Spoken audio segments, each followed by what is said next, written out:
Hey guys, welcome back to Ashley's Homestead Adventures and my fall wonderland of leaves. We have so many! Oh my goodness. And they're still falling.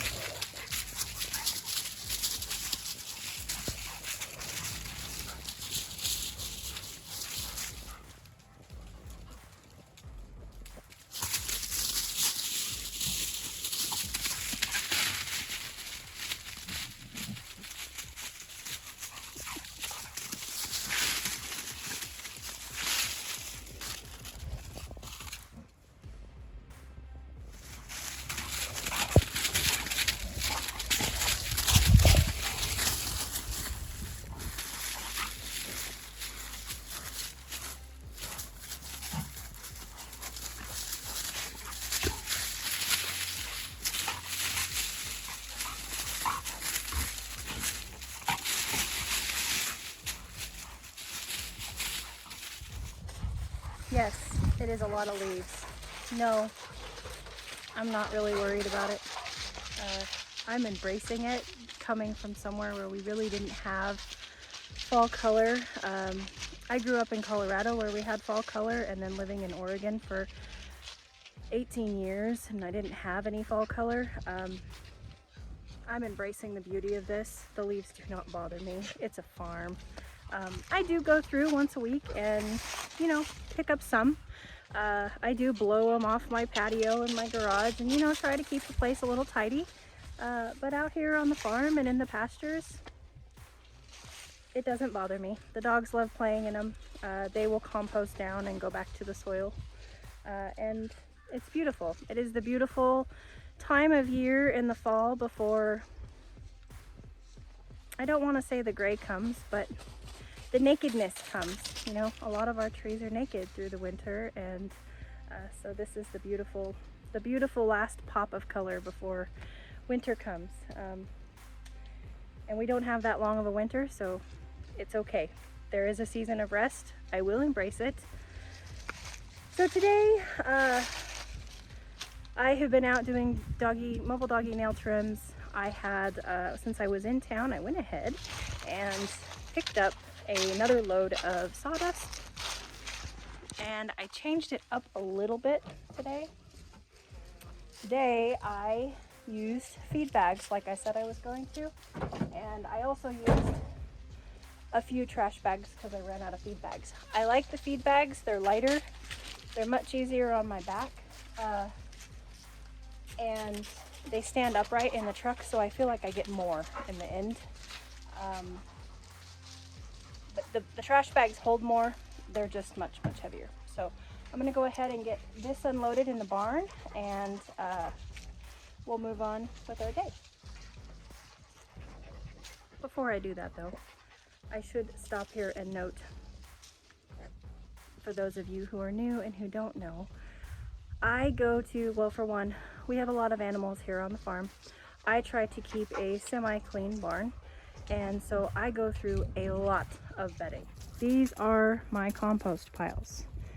Now, 50% of these compost piles are what comes out, because what goes in an animal must come out.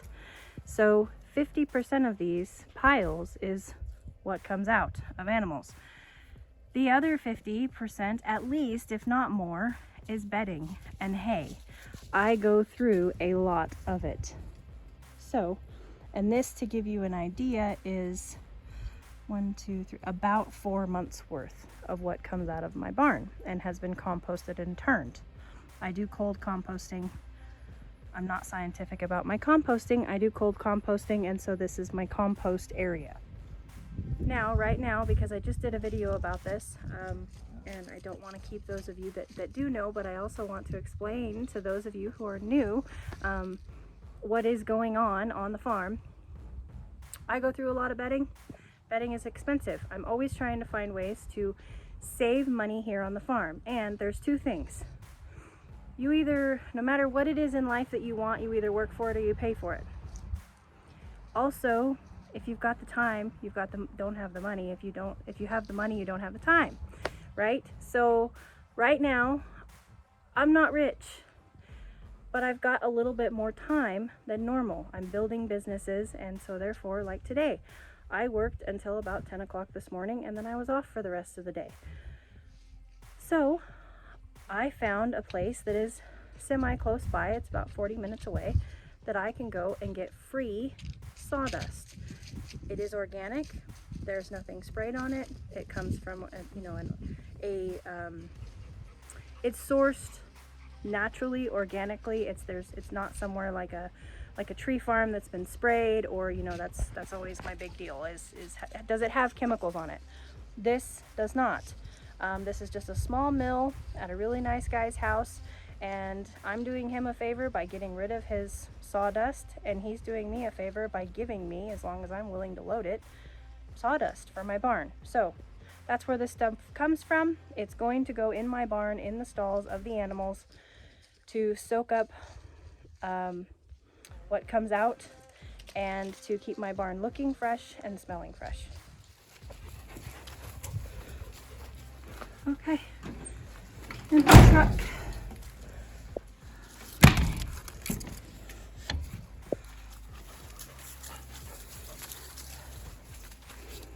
And there they all are, all lined up right here. This is what it looks like. It's just sawdust from a local backyard sawmill. And so these are, the grain sacks are much more manageable for me to handle than the trash bags are. They keep their shape better. The bag doesn't stretch like the trash bag does. So, and it was free. All of it was free. So that's nice. B, get out. 10-pound dog, 1,200-pound horse. Bad idea. Sheesh. I haven't cleaned stalls yet today, but all the kids are chillaxing inside. Velvet's even got her tongue out. That's funny. Everybody's inside because I was gone for the morning, so they all ate their breakfast inside and they're having an inside day. But as you can see, with all of these animals, I do go through a lot of bedding. Here's a new update for you guys. Taco is now in with the ladies, sort of. Gretel is divided from her brothers. These are now officially, this is the feeder pen, and so they are on their grow out food. And Gretel is supposed to be in with the big ladies as well as Taco. However, the big ladies are picking on Taco so bad that I decided to put Gretel and Taco together next to the big ladies, and then when I'm in here cleaning the barn and stuff, if they're inside, then I open up the pen so they can go back and forth. And they all go out to pasture. When they go out to pasture, they all go out to pasture together, because Taco has plenty of room out to pasture to run from the girls. In this small area, he doesn't have really much room to get away from them. And these girls are like the mean girls group, man. They pick on him. So anyway, yes, Taco is out of quarantine. He's in with the ladies. Gretel is now a big woman, and she is in with our breeder ewes, for the most part. And this is our boys club. This is R right here in front. And then coming up is Hansel, and then Matey behind him. Hi, Hansel. Hi, Matey. And for those of you who don't know, these Hansel and Gretel belong to Vanilla, as Oreo belongs to Vanilla too. Oreo is 2 years ago baby, Vanilla's daughter. And then Hansel and Gretel were Vanilla's this year's lambs. R and Matey belonged to Reese's. Reese's lambed them this spring, and Reese's is no longer with us. She was not a good mom, so she did not stay on the farm. She has a new home. You guys are just so funny. You're so funny. Yes, you are. You're so funny. You are. Miss Velvet is my ex-barrel horse. She's 27 years old. She's the last of my barrel racing days. And she really was a barrel horse, working cow horse, reining horse, and then a trail horse after I moved to Oregon and met my husband and started learning about the wonders of trail riding and not being stuck in a square box riding a horse. But she is 27, retired, and my girl. And then Gracie is 27, Missouri Foxtrotter. And I am her auntie. It's the best way to explain it. She is retiring here with us. Oh, she says she needed an indoor day. Her arthritis is bothering her. Yeah. She needed an indoor day, didn't she? Yeah. She's been living it up out in the pasture, and she over-exercised. She's a little stiff today. Miss Maggie is 25, also a Missouri Foxtrotter, and also retiring here with us. Crabby today? No, I don't bring cookies. I just came to say hello. I come with my love. It's not good enough? Okay. If you don't have apples, leave me alone. Oh, you're cranky today. Anywho, she's also retired, Missouri Foxtrotter, and she's living out her retirement days here with us.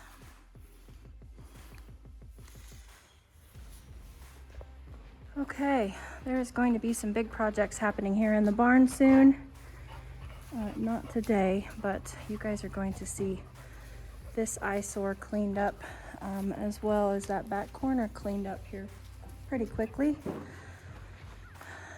But for now, I'm incredibly happy about my free bedding. But I've got stalls to clean, so I'll be back. And again, I kind of love that about farm life. What goes in the stalls in the form of hay and grain must come out of the stalls in the form of something else. And guess who gets to do that? Me! Got everybody out for a couple of hours this afternoon to enjoy some outside time.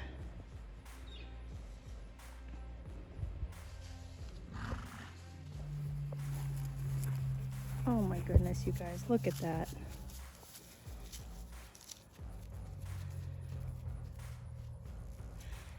Daisy and Lily, you guys are too much. Napping in the sunshine. It's so cute.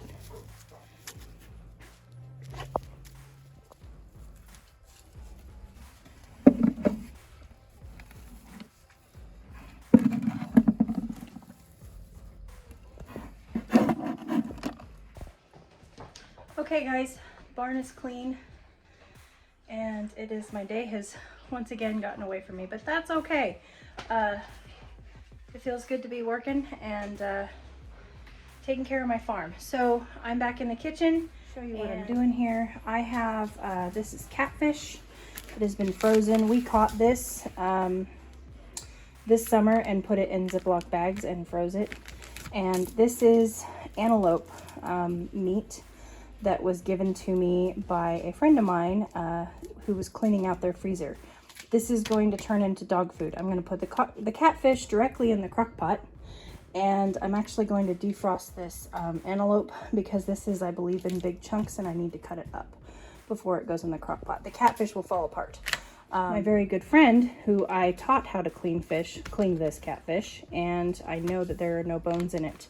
That was her job, was to make sure that there were no bones in it so that I didn't have to worry about grinding it for the dogs. Just a little backstory for those of you who are new here. We do home cook for our dogs, and so that is why you are seeing this happen. And we do take meat when people call us and, you know, say, hey, I'm cleaning out the freezer, it's last year's meat, or, you know, hey, we killed a deer and our freezer's full, would you like the meat for your dogs, or, you know, whatever the case may be. We do take meat that we know has been raised well, and or, you know, killed ethically, and we do feed it to our dogs. So that is a wonderful, beautiful source for our dogs. Right now we're not really producing any meat yet on the farm. We're growing it, so I don't have a lot of meat to feed my dogs, and so I've been giving them a lot of kibble, which is fine, but I prefer to home cook. So the other day I had a huge blessing when a friend said, hey, I'm cleaning out my freezer and I've got all this antelope meat and I've got deer meat, and I said, yes, please, I would love that. So I went over and she loaded me up, and so therefore that's part of what we're doing today, is just getting some meat cooked up for the dogs. Now I have already made a batch of dog food this week for the dogs. This week they are eating antelope, beef tongue, and egg, and then sweet potatoes is their vegetable, and brown rice, of course, for their grain. So they already have a batch of that they're eating on. So this I'm just going to cook up and then store it for the next batch. Okay, got the catfish in there, and I will, once the antelope meat is defrosted, I will go ahead and chop that up and add it. But I'm going to go ahead and get this started. Low and slow. Low for 12 hours. Next thing that I want to do is, I've got all these tomatoes here and tomatoes on the windowsill, and whatever is ripe enough. These are all ripening from the last frost pick, so they're all like counter ripening. And I just had some for lunch today. They're delicious, but whatever is ripe enough, I want to go ahead and get cored and scored and put in a freezer bag with the rest of them to save for making salsa. Alright, you guys, there's another full gallon size zippy of garden fresh tomatoes that are going to the freezer to wait for salsa. It accumulates. So I know that for some of you, you know, you're in your time of dreaming and waiting for your farm or the property to grow enough food to, you know, say make salsa for your family for a year. And I'm here to tell you that I did not, because of my circumstances and things, growing businesses and running a farm by myself all summer, I did not plant nearly as many tomato plants as I wanted to. Therefore, I didn't have the garden that I wanted to. I was planning on having like 98 tomato plants, and I had 16. But I'm gonna show you what my freezer looks like right now at the end of the season, and what, you know, just storing a bag at a time, what it gets you.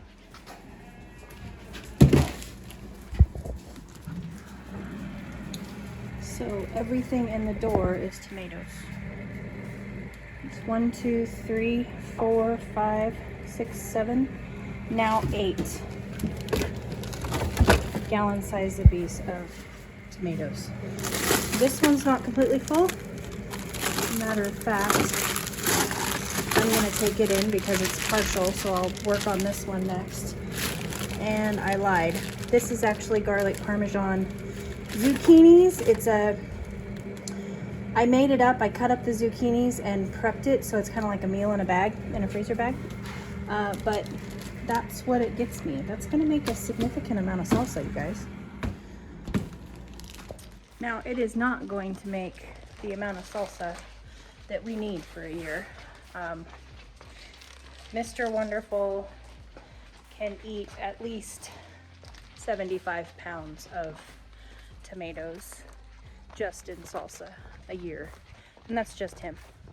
So I figure we need about 150 pounds of tomatoes, that's my guess, to do marinara, diced tomatoes, eat fresh, salsa, and pickled green tomatoes.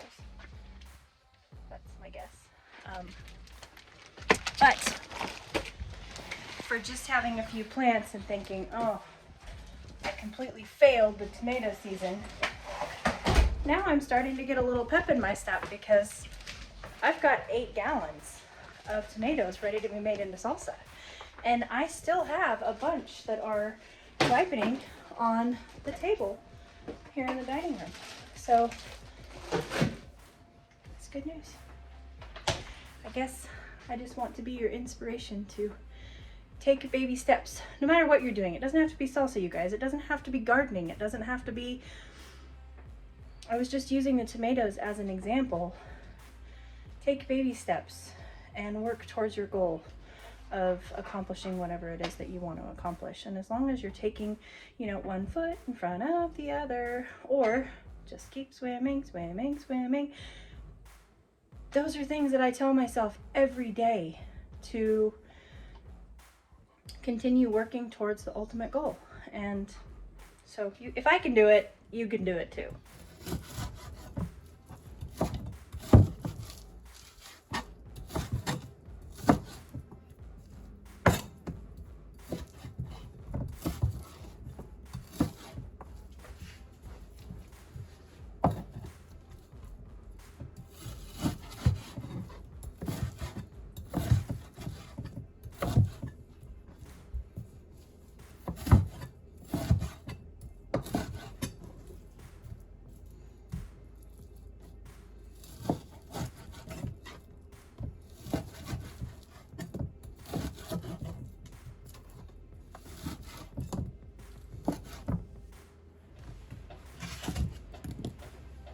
Whoops.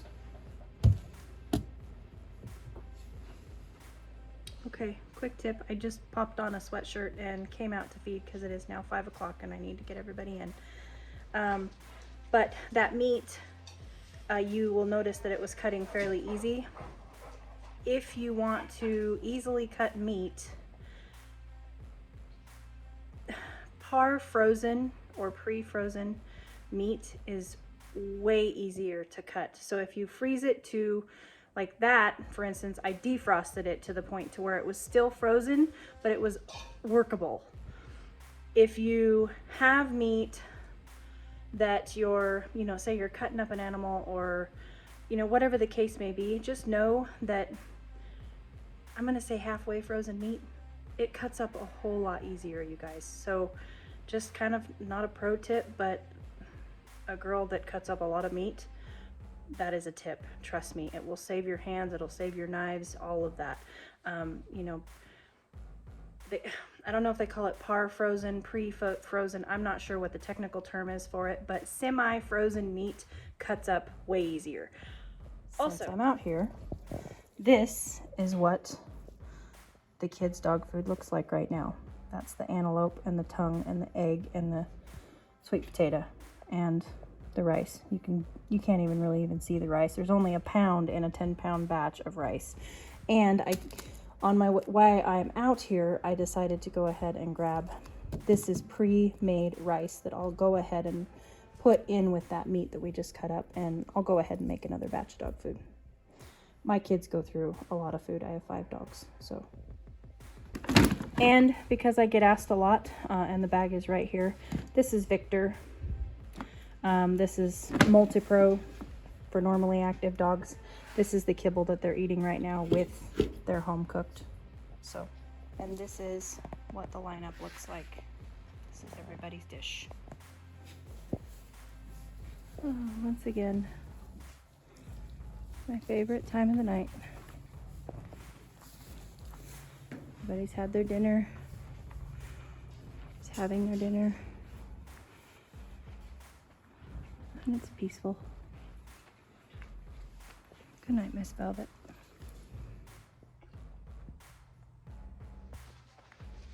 Good night, Miss Grace. Good night, kids. Good night. Grace had lots of alfalfa pellets over there to eat.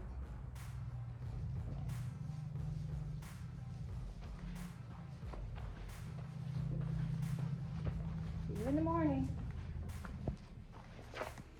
All right, you guys, I've got some sweet potatoes cut up and the rice in there and catfish and the antelope in the crock pot. So that's going to finish out that batch of dog food. It'll cook all night, and when I get up in the morning, it'll be ready to put into their dog food containers and put in the fridge for them, or the freezer. Thank you guys so much for joining me today on the homestead while we took care of the animals, made a batch of dog food, cored and scored some tomatoes, and of course, free bedding is always a good thing. I hope you guys had a beautiful day. I'll catch you on the next one. Yours truly.